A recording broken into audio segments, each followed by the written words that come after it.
ಇವತ್ತು ನಿನ್ನೆಗೆ PUC February 28ರಿಂದ ನಿನ್ನೆವರೆಗೂ ಕೂಡ 18ನೇ ತಾರೀಕು ಮಾರ್ಚ್ವರೆಗೂ ನಮಗೆ PUC ಎಕ್ಸಾಮ್ ನಡೀತು. ಎಲ್ಲ ಸುಸಜ್ಜಿತವಾಗಿ ಯಾವುದೇ ಥರದ ತೊಂದರೆಗಳಾಗದೇ ಇರ್ತಕ್ಕಂಥ ರೀತಿಯಲ್ಲಿ ನಾವು ಭಾಳ ಕಲಿಕೆಯಲ್ಲೂ ಕೂಡ ಎಲ್ಲ ಜವಾಬ್ದಾರಿಯನ್ನು ತಗೊಂಡು ನಾವು ಮಾಡಿದ್ದೀವಿ. ಒಂದು ಭಾಗ.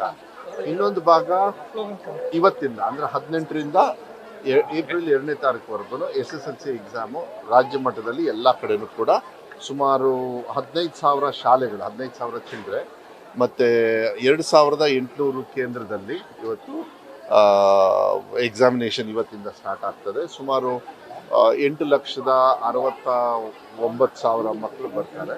ರಿಪೀಟರ್ಸು ಮತ್ತು ಪ್ರೈವೇಟ್ ಸ್ಟೂಡೆಂಟ್ಸ್ ಎಲ್ಲ ಸೇರಿದ್ರು ಬಟ್ 9,06,000 ಮಕ್ಕಳು ಟೋಟಲ್ ಇವತ್ತು ಎಕ್ಸಾಮಿಗೆ ತಗೊಳ್ತಾ ಇದ್ದಾರೆ. ನಾವು ಈ ವರ್ಷ ಭಾಳ ಫಸ್ಟಿಂದನೇ ಅವರಿಗೆ ಅದನ್ನೇ ಮಾತಾಡಿದೆ ಅವರಿಗೆಲ್ಲ. ಸೊ ನಾವೇನೇನು ಕೆಲಸ ಮಾಡಿದ್ವಿ ಅವರೆಲ್ಲ ಹೇಳಿದರು ಮಕ್ಕಳು. So that is very important. ಸುಮ್ಮನೆ ಕೂತ್ಕೊಂಡು ನೀವು ಓದಿ ಅಂತ ತಂದೆ ತಾಯಿರು ಟೆನ್ಷನ್ನು, ಮಕ್ಳಿಗೆ ಟೆನ್ಷನ್ನು, ನಾವು ಇಲಾಖೆಯಿಂದ ಟೆನ್ಷನ್ ಎಲ್ಲ ಆಗೋದನ್ನು ನಾವೇನು ಮಾಡಿದ್ವಿ ಫಸ್ಟಿಂದನೇ.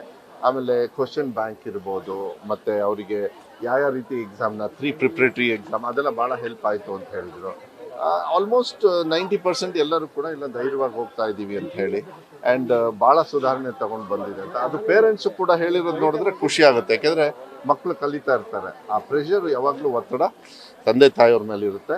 ನಾನು ಇಡೀ ರಾಜ್ಯದಲ್ಲಿ ಎಲ್ಲ ಮಕ್ಕಳಿಗೂ ಕೂಡ ನಾನು ಶುಭವನ್ನು ಕೊಡಲಿಕ್ಕೆ ಇಷ್ಟಪಡ್ತೀನಿ.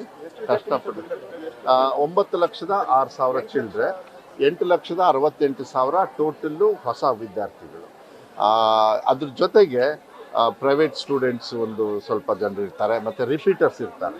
ಹೋದ ವರ್ಷದ ಮಕ್ಕಳು ಯಾರು ತೇರ್ಗಡೆ ಆಗಿರೋದಿಲ್ಲ ಅವರು ಕೂಡ ಎಲ್ಲ ಸೇರಿದ್ರು 9 ಲಕ್ಷ ಚಿಲ್ಡ್ರೆ ಅಂತ. 65 ಬಟ್ ಅವರು ಇಲ್ಲ 9 ಲಕ್ಷ ಚಿಲ್ಡ್ರೆ ಆಯಿತು.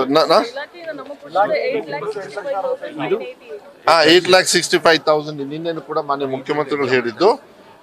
ಅದರೊಳಗೆ 8,12,000 ಹೊಸಬರು. ಇದು ಒಂದು ತಿಂಗಳ ಹಿಂದೆ ನನಗೆ ರೆಕಾರ್ಡ್ ಸಿಕ್ಕಿದೆ. ಸೊ ಅದು ಅಲ್ಲಿ ಒಂದು ಸ್ವಲ್ಪ ಹೆಚ್ಚು ಕಮ್ಮಿ ಆಗ್ತಾ ಇರ್ತದೆ. ಕೆಲವರಿಗೆ ಹಾಲ್ ಟಿಕೆಟ್ ಲೇಟ್ ಹಾಕ್ಕೊಟ್ಟಿರ್ತಾರೆ, ಕೆಲವರು ಆಮೇಲೆ ದಾಖಲಾತಿ ಆಗಿರ್ತಾರೆ. ನಾನು ಯಾವಾಗ ಪ್ರೆಸ್ ಮೀಟ್ ಮಾಡಿದೆ ಅದಾದಮೇಲೂ ಕೂಡ ಸೊ ನಂಬರ್ಸ್ ವೇರಿಯೇಷನ್ ಆಗ್ಬೋದು. ಅದನ್ನು ಬೇಕಾದ್ರೆ ಇವತ್ತು ಐ ಕ್ಯಾನ್ ಗಿವ್ ಪ್ರಾಪರ್ಲಿ ಎಷ್ಟು ಜನರು ಫೈನಲ್ ನೋಂದಣಿ ಆಗಿದ್ದಾರೆ, ಎಷ್ಟು ಜನರು ಇವತ್ತು ಬರೆದಿದ್ದಾರೆ. ಕೆಲವು ಸತಿ ಯಾರೋ ಮಕ್ಕಳು ಬರೀದೆ ಹೆದರ್ಕೊಂಡ್ಬಿಡ್ತಾರೆ, ಅದು ಇರ್ತಾವೆ ಕೆಲವು ಸತಿ. ನೋಡೋಣ, ಅದನ್ನು ನಾನೀಗ ಹೆಚ್ಚು ಚರ್ಚೆ ಮಾಡೋದಕ್ಕೆ ಹೋಗೋದಿಲ್ಲ. ಆದರೆ ಒಂದೇನೆಂದರೆ ಒಂದು ಸಮಾಧಾನ, ಆಮೇಲೆ ಭಾಳ ಸಂತೋಷ. ಹೋದ ಸತಿ ನನಗೆ ನೆನಪಿದೆ, ಸಭಾಪತಿಗಳೇ ಖಾದರ್ ಸಾಹೇಬರು ಪೀಠದಿಂದ ಶುಭವನ್ನು ಕೋರಿದ್ರು. ಆದರೆ ಈ ಸತಿ ಅದು ಯಾವತ್ತು ಇತ್ತು ಅವತ್ತೇ ಮುಗಿದು. ನಾನು ಸಿದ್ದರಾಮಯ್ಯ ಸಾಹೇಬರಿಗೆ ಮಾನ್ಯ ಮುಖ್ಯಮಂತ್ರಿಗಳಿಗೆ ಮನವಿ ಮಾಡಿಕೊಂಡೆ, ಇಲ್ಲ ಸರ್ ನೀವೊಂದು ಹೇಳಿ, ಕಷ್ಟಪಟ್ಟಿದ್ದಾರೆ ಎಲ್ಲರೂ ಕೂಡ, ನಮ್ಮ ಇಲಾಖೆಯಿಂದ ಹಿಡಿದು ಮಕ್ಕಳು ಪೇರೆಂಟ್ಸ್ ಎಲ್ಲರೂ ಕೂಡ ಒಂದು ಸುಧಾರಣೆ ತಂದಿರೋದ್ರಿಂದ ನೀವೊಂದು ಸಂದೇಶವನ್ನು ಕಳಿಸಿ ಅಂತ. ಸುಮ್ಮನೆ ನೋಡೋಣ ಅಂತ ಮಕ್ಳಿಗೆ ಕೇಳಿದೆ, ಅವರಿಗೆಲ್ಲ ಗೊತ್ತಾಗ್ಬಿಟ್ಟಿದೆ. ನಾನು ಹೇಳಿದೆ ಎಕ್ಸಾಮಿಗೆ ಓದ್ತಾ ಇದ್ದಾರೆ, ಇದೆಲ್ಲ ಹೆಂಗೆ ಗೊತ್ತಾಯ್ತು ಅಂದರೆ ಎಲ್ಲ ಗೊತ್ತಾಯಿತು ಅಂದರು. So I think it's basically ಒಂದು ಕಾನ್ಫಿಡೆನ್ಸ್. ಯಾವಾಗಲೂ ಬಾರಪ್ಪ ಡೋಂಟ್ ವರಿ, ಧೈರ್ಯವಾಗಿ ಹೋಗು ಅಂತ ಹೇಳಬೇಕಾಗತ್ತೆ. ನಾನು ಈಗ 3 ಎಕ್ಸಾಮ್ ಪಾಲಿಸಿ ಆದಮೇಲೆ ಈವನ್ ಕೇಂದ್ರದಲ್ಲೂ ಕೂಡ 2 ಎಕ್ಸಾಮ್ ಪಾಲಿಸಿ ಮಾಡಿದ್ದಾರೆ. ಎಲ್ಲ ಕಡೆಯೂ ಕೂಡ ಮುಂಚೆ ಗೊತ್ತು, ನಾನು ಹೆಚ್ಚು ಹೇಳೋದಕ್ಕೆ ಹೋಗಲ್ಲ ಇದ್ರ ಬಗ್ಗೆ. ವೆಬ್ಕಾಸ್ಟಿಂಗು ಈಗ ಅದನ್ನು ಇಲ್ಲಿ ಮಾನಿಟ್ರಿಂಗ್, ಮುಂಚೆ ಎಲ್ಲ ಇಲ್ಲಿ ಲೋಕಲ್ ಮಾನಿಟ್ರಿಂಗ್ ಕೊಟ್ಟಿಲ್ಲ, ಈಗ ಇಲ್ಲೂ ಲೋಕಲ್ ಮಾನಿಟ್ರಿಂಗು DC ಲೆವೆಲಲ್ಲಿ, ಕಮಿಷನರ್ ಲೆವೆಲಲ್ಲಿ, DDP ಅವರಲ್ಲಿ, ಮತ್ತು ಮಾನಿಟ್ರಿಂಗ್ ಸ್ಟೇಷನ್ಸ್ ಎಲ್ಲೆಲ್ಲಿದೆ, ಹೊರಗಡೆಗಾದರೆ ಜಿಲ್ಲಾ ಪಂಚಾಯತಿ ಲೆವೆಲಲ್ಲಿ, ಡಿಸ್ಟ್ರಿಕ್ಟ್ ಡೆಪ್ಯೂಟಿ ಕಮಿಷನರ್ ಲೆವೆಲಲ್ಲಿ ಎಲ್ಲ ಕಡೆಯೂ ಕೂಡ ಚೆಕ್ ಪಾಯಿಂಟ್ಸ್ನ ಕರೆಕ್ಟಾಗಿ ಇಟ್ಟಿದ್ದಾರೆ. ಅವ್ರು ಯಾವ ರೀತಿ ಪೇಪರ್ದು ಇದ್ರದ್ದೆಲ್ಲ ನಾನು ಜಾಸ್ತಿ ನೋಡಲ್ಲ, ಯಾಕೆಂದರೆ ಸ್ವಲ್ಪ ದೂರ ಇರ್ತೀನಿ. ಅದೆಲ್ಲ ಅವ್ರಿಗೆ ಫ್ರೀಡಮ್ ಕೊಟ್ಬಿಡ್ಬೇಕು. There is a proper protocol. ಎಲ್ಲದೂ ಚೆನ್ನಾಗಿದೆ. ಮಕ್ಕಳು ಈ ಸತಿ ನನಗೆ ವಿಶ್ವಾಸ ಇದೆ PUCಯಲ್ಲೂ ಕೂಡ ಮತ್ತು SSLCಯಲ್ಲೂ ಕೂಡ ನೋಡೋಣ. ಮಕ್ಕಳು ಪಾಪ ಬರೀತಾ ಇದ್ದಾರೆ. ನಾವು ಟಾರ್ಗೆಟ್ ಇಟ್ಕೊಂಡಿದ್ದೀವಿ ಕೆಲವು ಕಡೆಗೆ 12% ಹಿಡಿದು ಕೆಲವು ಕಡೆಗೆ 20-22%ವರೆಗೂ ಕೂಡ ನಮ್ಮ ಅಧಿಕಾರಿಗಳು ಹೇಳ್ತಾ ಇದ್ದಾರೆ. ಈಗ ಯಾಕೆಂದರೆ ಅವ್ರ ಮೇಲೇ ನಂಬಬೇಕಾಗತ್ತೆ, ಅದು ನಿಜ ಆಗಲಿ ಅಂತೇಳಿ ನಾನು ಕಾಯ್ತಾ ಇರ್ತೇನೆ.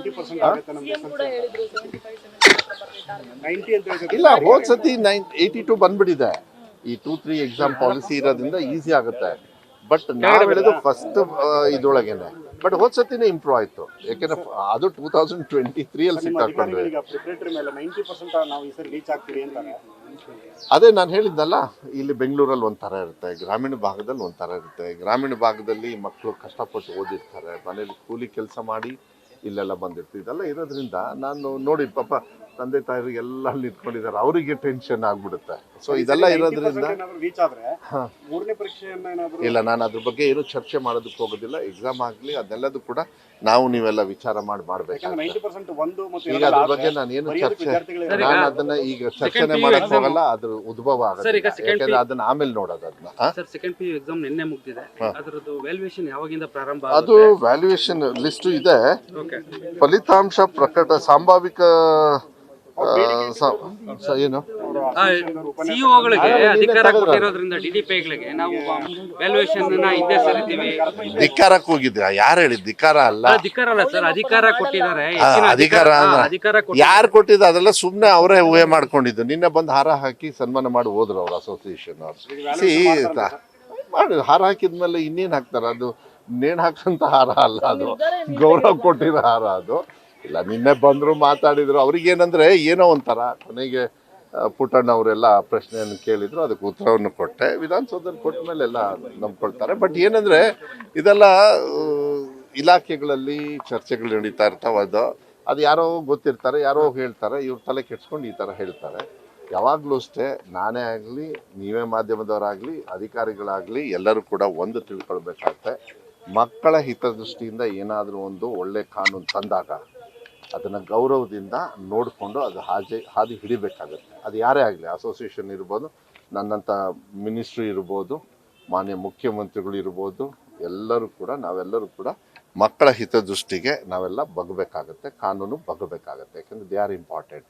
That's what we want. ಯಾಕೆ ಇಲ್ಲೆಲ್ಲ ಬರ್ತೀವಿ, ಮಾತಾಡ್ತೀವಿ, ಇದೆಲ್ಲದು ಕೂಡ. ಸೊ ರಿಸಲ್ಟ್ ಬರೋ ದಿವಸ ಕೊಟ್ಟಿದ್ದಾರೆ, ಸುಮಾರು 24/4 ಅಂದರೆ ಸಂಭವ 1-2 ದಿವಸ ಹೆಚ್ಚು ಕಮ್ಮಿ ಆಗ್ಬೋದು, ಅದನ್ನ ಪ್ರಕಟ ಮಾಡ್ತಾರೆ. And one more thing is, second ಪರೀಕ್ಷೆದು ಕೊಟ್ಬಿಟ್ಟಿದ್ದೀವಿ ನೋಡಿ. ಯಾಕೆಂದರೆ ಅವ್ರಿಗೊಂದು ಕಾನ್ಫಿಡೆನ್ಸ್, ಡೋಂಟ್ ವರಿ ಅಪ್ಪ, ಏನಾದ್ರು ಏನಾಗುತ್ತೆ ಕೆಲವು ಸತಿ ಎಲ್ಲರೂ ಪಾಸ್ ಆಗಲಿ ಅಂತ ನಂಗೆ ಆಸೆ ಇದ್ದರೂ ಕೂಡ ಕೊರತೆ, ಪಾಪ ಏನೋ ಒಂದು ಕಷ್ಟದಲ್ಲಿ ಒಂದು ಕಡೆ ಕಲಿಸ್ತೀವಿ, ಕೂಲಿ ಮಾಡ್ತಾರೆ, ತಂದೆ ತಾಯಿರು ನೋಡ್ಕೋಬೇಕು, ಕಲಿಕೆಯಲ್ಲಿ ಸ್ವಲ್ಪ ಕಮ್ಮಿ ಇರ್ಬೋದು. ಇದನ್ನೆಲ್ಲದನ್ನು ಕೂಡ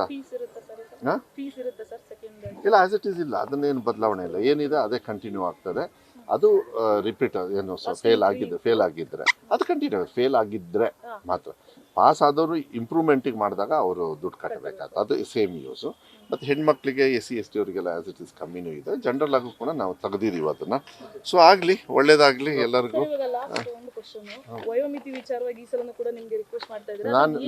ನಾನು ಏನಿಲ್ಲ, ಅದು ಹೋದ ಸತಿ ಕ್ಲೀನಾಗಿ ಆರ್ಡ್ರಲ್ಲಿ ಬಂದಿದೆ. ನೀವು ನೋಡಿ, ಈ ಥರ ಪ್ರಶ್ನೆ ನೀವು ಕೇಳಿದಾಗ ಮತ್ತೆ ಮನೆ ಹತ್ರ ಬರ್ತಾರೆ. ಅವ್ರ ಸಮಸ್ಯೆ ನನಗೆ ಅರ್ಥ ಆಗುತ್ತೆ. ಅಲ್ಲ, ಮಾಡಲಿ. CM ಅವರು ಏನಾದ್ರು ಒಂದು ಎಕ್ಸಿಕ್ಯೂಟಿವ್ ಆರ್ಡರ್ ಮಾಡಿದರೆ ದೆನ್ ನನಗೆ ಬರ್ತದೆ. ಆಮೇಲೆ ಕೋರ್ಟಿಗೆ ಯಾರೊಬ್ಬ ಪಾಪ ಪೇರೆಂಟ್ ಹೋಗಿ ಇದು ಎಂಟ್ಯಾಂಗಲ್ ಆಗಿರೋದು, ನಾನು ಕೋರ್ಟನ್ನು ನಂಬೇಕಾ? ಕೋರ್ಟ್ಗಳಲ್ಲಿ ಕಾನೂನು ಒಂದು ಈ ಥರ ಮಾಡಿ ಅಂತ ಹೇಳಿರ್ತಾರೆ. ಹೋದ ಸತಿನೂ ಕೂಡ ಕ್ಲಿಯರಾಗಿ ಹಾಕಿದ್ದೆ. ಹೋದ ಸತಿಗೆ ಸುಮ್ಮನೆ ಆದರು, ಮತ್ತು ಇವಾಗ ತಗೊಂಡು ಬಂದರು. ಸೊ ನನಗೇನಾಗ್ತದೆ, ಇದು ಕಷ್ಟ ಆಗುತ್ತೆ. ಅವ್ರ ಫ್ಲೈಟು ಒಂದು ಕಡೆಗೆ. ಆದರೆ ನಾನು ಎಲ್ಲ ತಂದೆ ತಾಯಿಯವ್ರಿಗೂ ನಾನು ರಿಕ್ವೆಸ್ಟ್ ಮಾಡೋದು, ಇದು ಬಿಡಿ ಒಂದು ಕಡೆಗಿರಲಿ, ಅದನ್ನು ಮನೆ ಮುಖ್ಯಮಂತ್ರಿಗಳು ಇಲ್ಲ ನಮ್ಮ ಕಾನೂನಾತ್ಮಕವಾಗಿ ಏನಾದ್ರು ಚೆನ್ನಾಗಿ ಮಾಡಿದ್ರೆ ಓಕೆ. ತಂದೆ ತಾಯಿಯವ್ರಿಗೆ ಒಂದೇ ಒಂದು ರಿಕ್ವೆಸ್ಟು, ಮಕ್ಕಳನ್ನ ಒಂಥರ ಈ ಏರೋಪ್ಲೇನ್ ಇಂಜಿನ್ ಥರ ಯೂಸ್ ಮಾಡಬೇಡಿ. ಅವ್ರು ಕಲಿಕೆಯಲ್ಲಿ ಬಿಡಿ, ಪರವಾಗಿಲ್ಲ, ಪಾಸು ಫೇಲು ಏನು. ನಾವು ಬುದ್ಧಿವಂತರು ಅಂದ ತಕ್ಷಣ ಮಕ್ಕಳು ಹುಟ್ಟಿದ ತಕ್ಷಣ ಬುದ್ಧಿವಂತರಾಗುತ್ತಾ? ಈಗ ಡೇಟ್ದೇನಾಗುತ್ತೆ, 6 ವರ್ಷ, ಯಾರೋ ಒಬ್ಬರು 1 ತಿಂಗಳು ರಿಲ್ಯಾಕ್ಸ್ ಕೊಡೋಣ, 2 ತಿಂಗಳು ಕೊಡೋಣ, 3 ತಿಂಗಳು ಕೊಡೋಣ, 3 ತಿಂಗಳು 1 ದಿವಸ ಅಂತಾರೆ, 3 ದಿವಸ 2 ದಿವಸ ಅಂತಾರೆ, 5 ತಿಂಗಳಾದಮೇಲೆ 1 ದಿವಸ ಅಂತಾರೆ, ಆಮೇಲೆ ಕೊನೆಗೆ 1 ದಿವಸ ಮಕ್ಕಳು ಹುಟ್ಟಿದ ತಕ್ಷಣ ಸೇರ್ಸೋಕ್ಕಾಗುತ್ತೆ. ನಾನು ಹೆಂಗೆ ಡೇಟ್ ನೀವೇ ಹೇಳಿ ನೋಡೋಣ. As a minister how I can fix a date? It is going to be very difficult. ಅದನ್ನ ಅವ್ರು ಅರ್ಥ ಮಾಡ್ಕೋಬೇಕು. ಮಕ್ಕಳ ಜೊತೆಗೆ ಟೈಮ್ ಸ್ಪೆಂಡ್ ಮಾಡಿ ಅಂತ ಹೇಳ್ಬೋದೇ ಹೊರತು, ಬಟ್ ಕಲಿಕೆಗೆ ಅವ್ರಿಗೆ ಭಾಳ ಆಸೆ ಇರುತ್ತೆ. ಇವತ್ತು ಕಾಂಪಿಟೇಟಿವ್ ವರ್ಲ್ಡ್ ಇರೋದ್ರಿಂದ ಸ್ವಲ್ಪ ಕಷ್ಟ. ಫಸ್ಟ್ ಬೆಲ್ ಆಯಿತು, ಈಗ ನೀವು ಹೊರಡಿ.